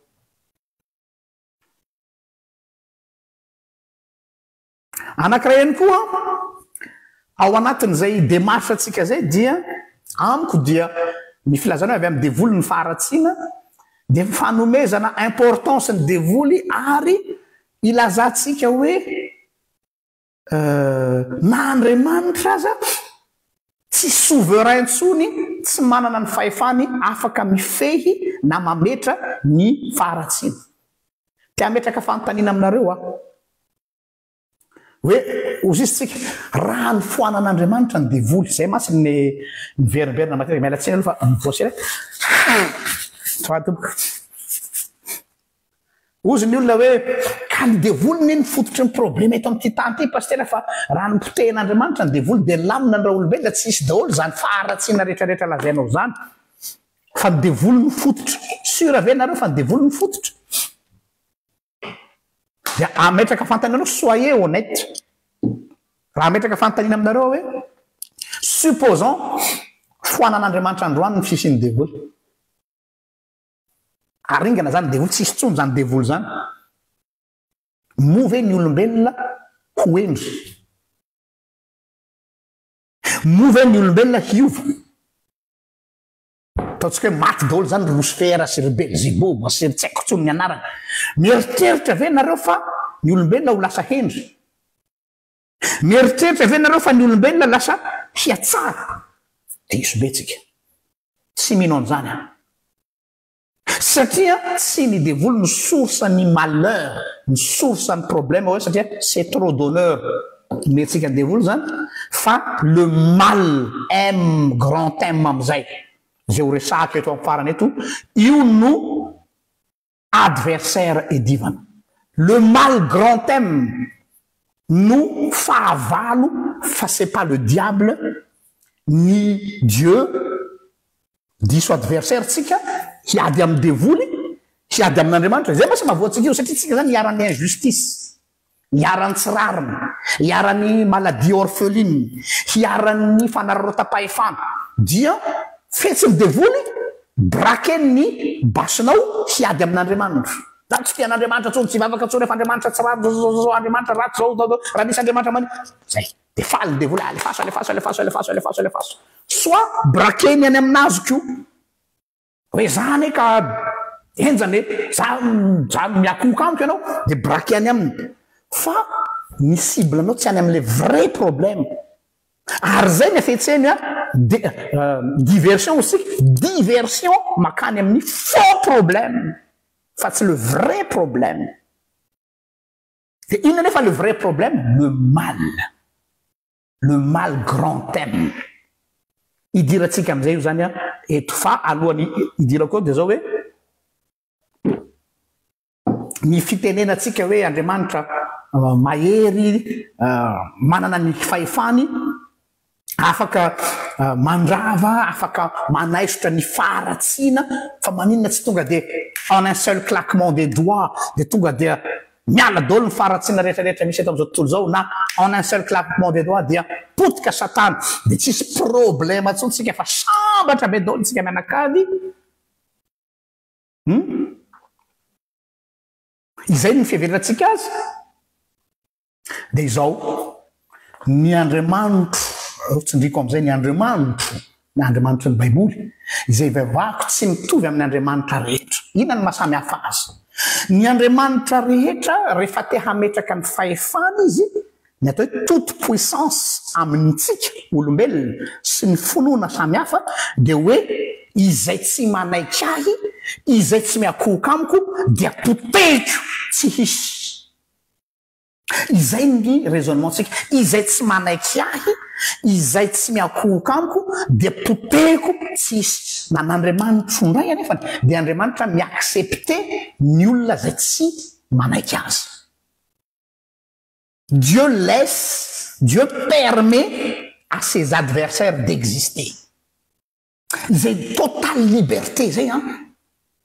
particularité ny finoako zay ny finoako le Andriamanitra zay inoko ozy besa zay raha morokera zany dia izay le Andriamanitra zay inoko mon Dieu auquel je crois ny Andriamanitro izay inoako sy vavahako dia manaiky ny fisian'ny adversaire hisy eo anilany fa tsy hoe satria aho Andriamanitra tout puissant dia potehiko zay tsy mitovy amiko izay ny raisonnement tsika olombelona sy ny raisonnement ny finoana hafa fa tsy ny Andriamanitro zany. Ka raha ohatra ka terenao hanaraka an'izay paradigmanao zay Andriamanitro satria zay ny tokony ho izy dia mialatsiny fa Andriamanitry ny gentilisa zany mialatsiny terme zany na Andriamanitry ny mpamopy sampy zany hoe zay tsy manaiky ahy de potehako. Dieu permet que les autres zay tsy manaiky azy n'existe. Idiko ny parenthèse ny aminy iditra amy le mal amizay le vrai problème c'est le mal, l'existence du mal. C'est quoi le mal grand thème? Ny fanazavako eto dia iainga avy amin'ny tantarany famoronana satria catéchisme d'adulte etya dia mifototra amy soratra masina amizay tsika. Tadidionareo ny récit de la création, misy deux récits misy fa bon peu importe ny tantara namoronana ny lanitra sy ny tany. Mbola tsindriko sy averiko ary itrikitriako sy amafisiko hatrany de ny hoe ny tantarany amin'ny famoronana ny lanitra sy ny tantarany famoronana ny création ao amin'ny baiboly retompoko dia mamaly ny fanontaniana hoe pourquoi Andriamanitra nahary lanitra sy ny tany na pour qui hoe ho aniza no naharin'Andriamanitra anazy. Misy dikany ngezabe zay phrase zay azavaiko eto. Averiko ndray ny objectif ny tantara ny famoronana ao amin'ny Genesis dia mamaly ny fanontaniana pourquoi ina ny antony namoronana ny lanitra sy ny tany. Ina no tsy maintsy namoronana ny lanitra sy ny tany. Aloha apiko. Ina no antony tsy maintsy misy ny tany sy ny lanitra. Fa tsy par hasard, fa tsy maintsy misy volonté-n'Andriamanitra ny existence de la création, existence de la vie. Pourquoi? Ary pour qui ho aniza no nanaovany an'izany. Mazava ny valiny satria raha mamaky ny Genesis toko voalohany nareo vao manomboka fotsiny miditra amin'ny andiny voalohany dia ina zavatra hitanareo hoe mbola tsisy ninona dia ny zavatra nisy tao dia ny atao hoe chaos primitif aozytsika. Reto zany ny terme misy ato mialatsiny fa terme technique soratako eto dia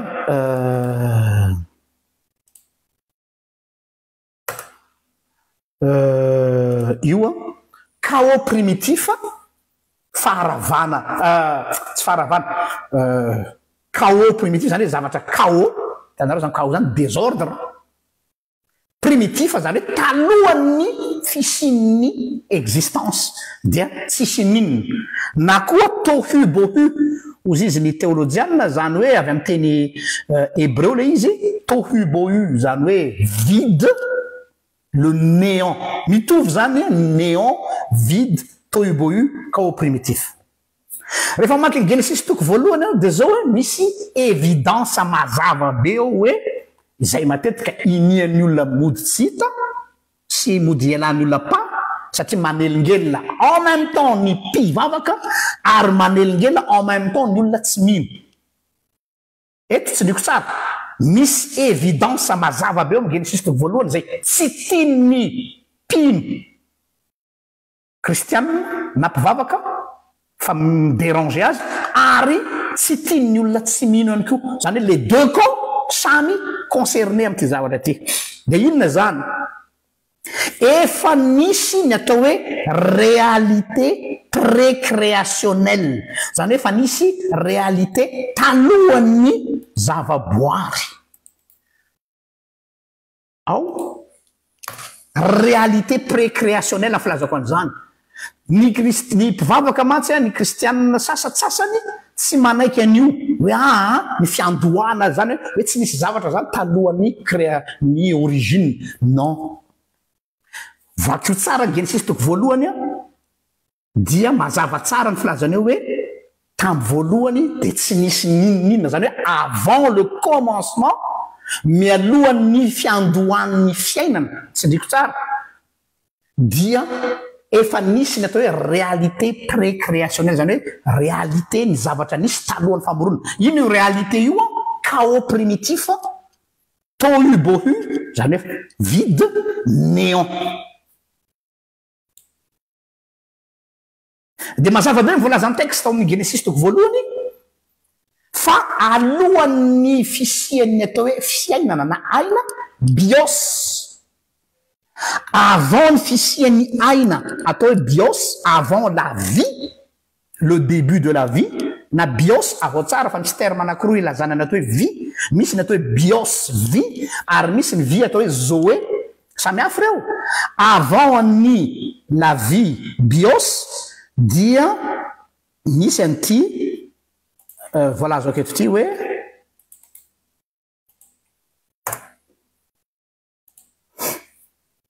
alohan'ny misy ny vie na ny aina le bios dia misy ny atao hoe chaos primitif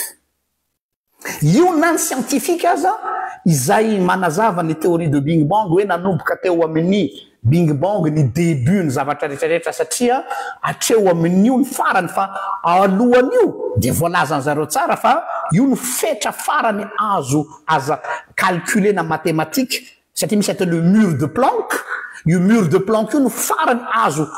repérena mikajy fa manaiky ry zareo fa misy zavatra avant n'io dia io le lazainy zareo hoe misy zavatra foana fa tsy fantatra dia io le lazaiko am'le atao hoe réalité précréationnelle réalité talohan'ny fiandohan'ny fiainana misy io ino io réalité io chaos primitif tohu-bohu vide néant inona io chaos primitif io inona io vide io inona io néant io le mal grand thème le mal grand thème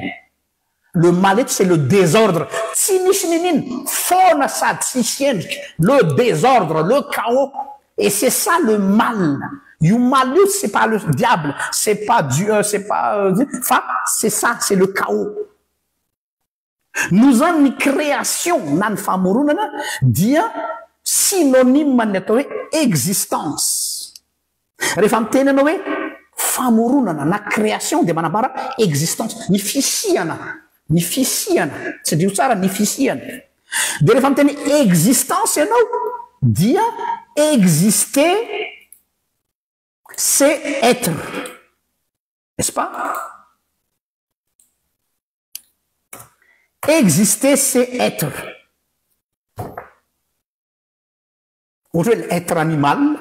être végétal espèce humaine c'est l'être ni être être humain être animal être végétal dia satria miexiste izy n'est-ce pas donc ny existence mahatonga ny être alors no zany rehefa misy am'izay ny être inona ny sensn'io être io quel est le sens de l'existence tsy hoe misy fotsiny eny anao na velombelo poana eny sanatriaviny zany fa quel est le sens de ton existence inona no antopisianao zay le izy quel est l'existence zany mamaritra hoe misy ianao ok fa ny être dia manambara sens inona ny sens ny fiainanao donc zany le vivre par le bios nous mène à vivre la vie par excellence le zoé mialatsiny aho am'le teny vahiny fa formuleko ana manokana ity vivre zany hoe miaina isika reo zany misy existe biologiquement parlant misy vatana je vis biologiquement parlant donc je vis je suis je vis je suis fa aveo io vie biologique ko misy io za misy vatana maso saina sisisa ary vorosaina io tsy mijanona eo am'le existence fotsiny hoe misy dia mijanona eo fa mitarika hoe inona ny sensen'le viako dia io mitarika atsika hoe nous mène à vivre la vie zany hoe mila misitraka an'le fiainana ianao tsy niforonina fotsiny de ionao fa misy de sanatria zany ohatrany poto de mijoro de zay fa vivre la vie eo am'izay le vivre la vie tsy le vie biologique no vie am'izay fotoana zay fa le zoé amy teny grec de hoe le antopisianao zany hoe mahatonga ny fiainanao ho misy dikany noho zany ny mal grand thème na ny lay ratsy ny ratsy grand thème na le mal grand thème dia ho anahy zany formuleko ty le mal c'est rater le sens de sa vie et si rater le sens de sa vie le olona pour moi c'est ça le mal il passe à côté de la vie de zay mahatonga andrany fomba fitenin'ny olona hoe mal-être fitenitsika hoe manana mal-être le olona mety manana ny zavatra rehetrarehetra le olona mety hoe il vit bien entre guillemets sur le plan humain fa misy mal-être satria tsy fantany ny antopisiany c'est le mal-être donc le mal c'est le non-être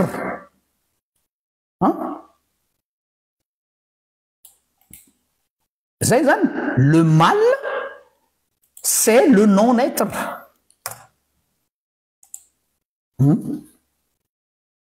tony tsy misy nefa misy ihany ianao mba misy ihany ianao eto am'ty tany ity mba ny exista ihany ianao mba misy olo zany ranona zany fa tony tsy misy ihany izy et c'est là le bas blesse eo no manomboka ny problème eo am'izay no loharanony faratsiana rehetra hoeo aminy le mal any amy racine le non-être eto tsy resaka hoe tsy mety ny zavatra ataonao tsy mety ny fitondrantenanao c'est pas hoe mal faire hoe mal agir tsy any le izy fa tena toy ny hoe non-être mihitsy de ho annay mivavaka entre guillemets na mino an'andriamanitra ça va donc dia c'est l'absence de Dieu absence de Dieu le non-être c'est l'absence de Dieu ça fait Dieu is a Dieu Dieu c'est Yahvé Yahvé dia ny fanazavana ny teny hoe Yahvé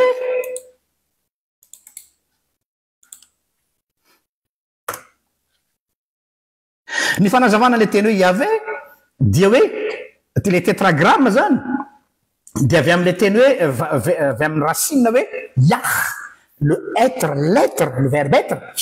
existence zany nefa koa tsy existence fotsiny fa essence ihany koa dia hoe l'être suprême le l'être suprême eto zany dia manambara non seulement resaka existence le izy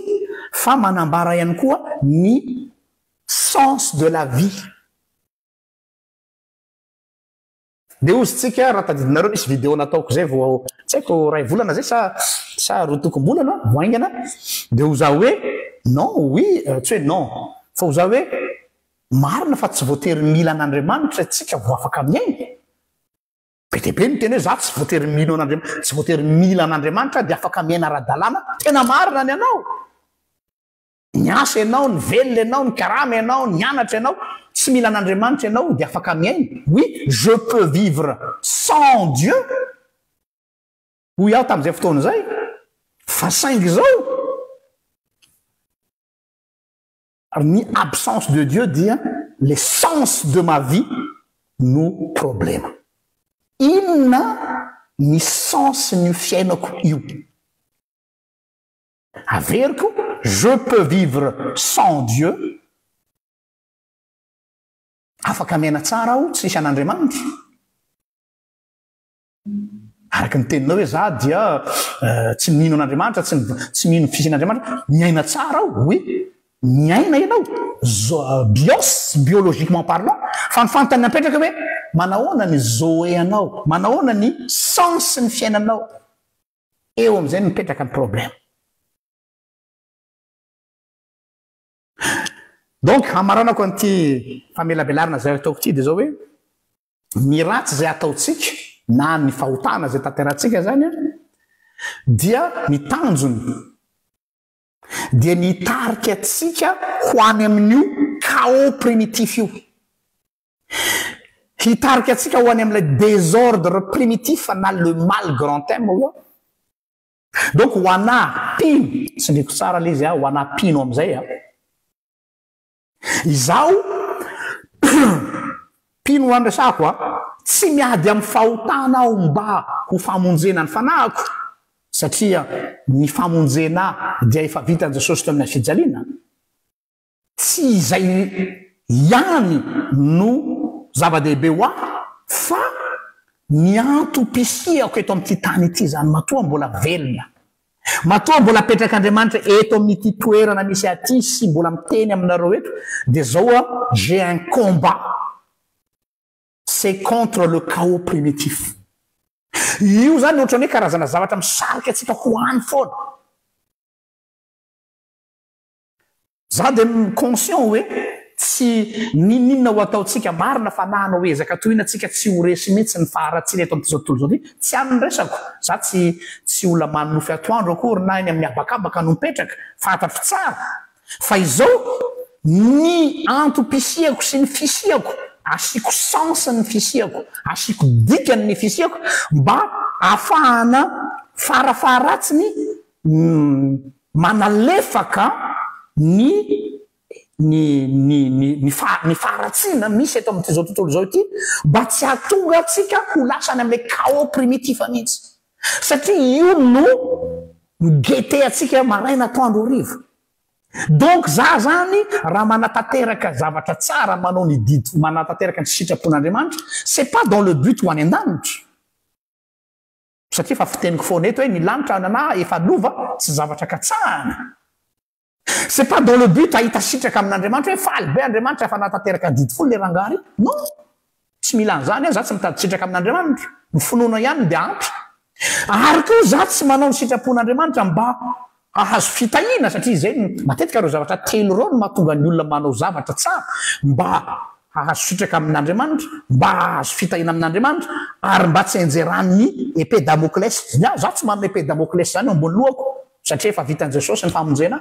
za dia tsy mitady bénédiction zany satria Jehova mitaha ny olona rehetra sans exception fahatelo za koa tsy ao anatina dinamika na tahotra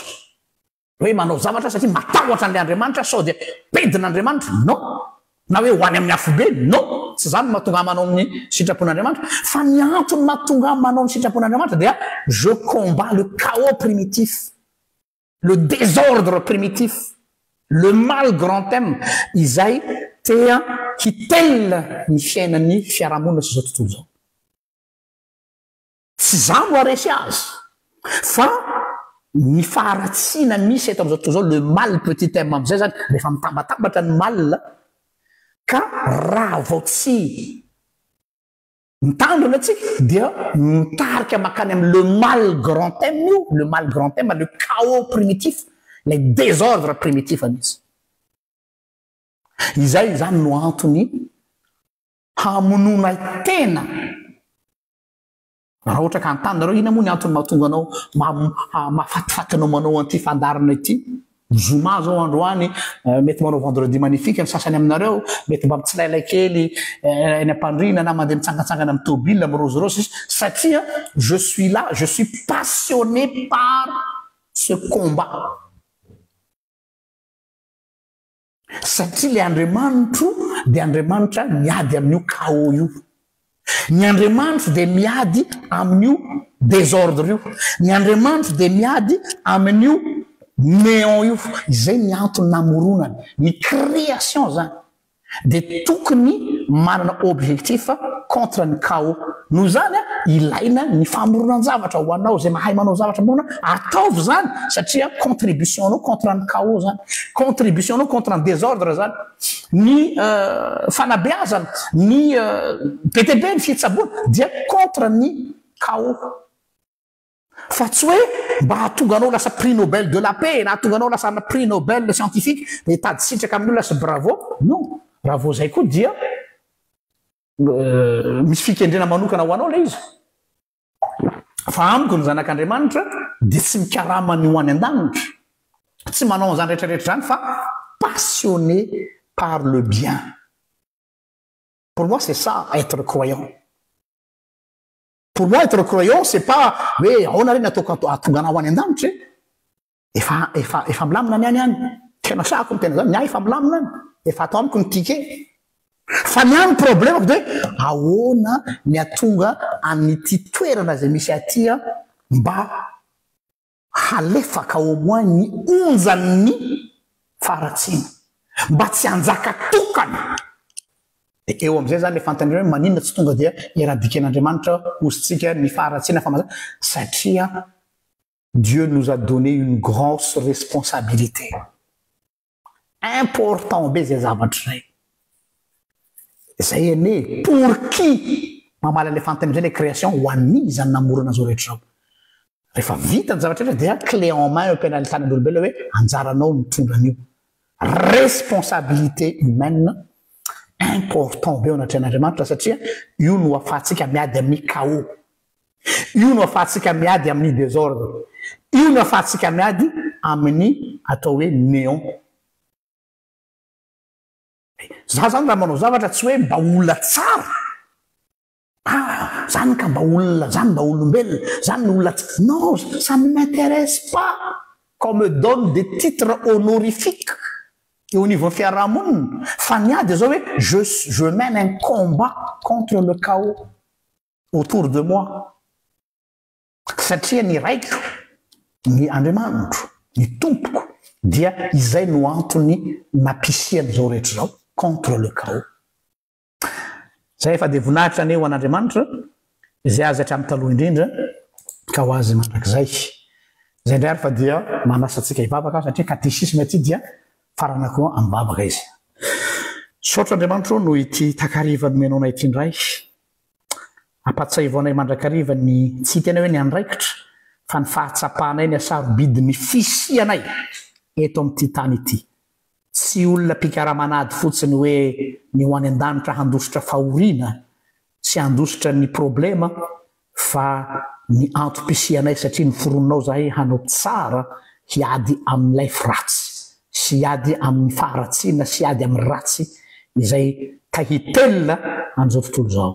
misaotra noho ny fitokisana omena aminay misaotra noho ny estime ngeza be apetraka ao aminay na dia mieritreritra ary zay fa vovoka ihany ka tsinitsininy misaotra raha eo amen izay indray ary fa dia mirary soatsika rehetra mame fotoana anareo amin'ny manaraka indray raha sitrapon'Andriamanitra veloma tompoka